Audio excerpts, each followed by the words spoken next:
Contoh soalan temuduga kerajaan. Dalam menjawab soalan ini, pastikan anda tunjukkan anda sedar isu sebenar. Kemudian, hurai langkah kerajaan. Akhir sekali, beri sokongan kepada kerajaan. Mari kita lihat contoh jawapan yang terbaik bagi soalan ini. Kerajaan boleh membantu rakyat melalui 3 langkah utama. Pertama, menyalurkan bantuan dan subsidi bersasar supaya kos keperluan asas lebih terkawal. Kedua, memperkukuh kawalan harga dan memastikan bekalan barang mencukupi untuk mengelakkan kenaikan harga barang tidak munasabah.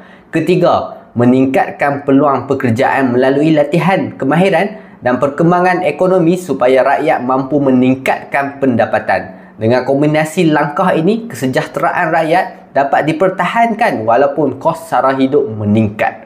Bagi calon yang berminat untuk dapatkan template fail temuduga, anda boleh klik beg kuning dekat bawah ni. Manakala bagi calon yang dapatkan rujukan temuduga kerajaan, anda boleh klik link dekat profil.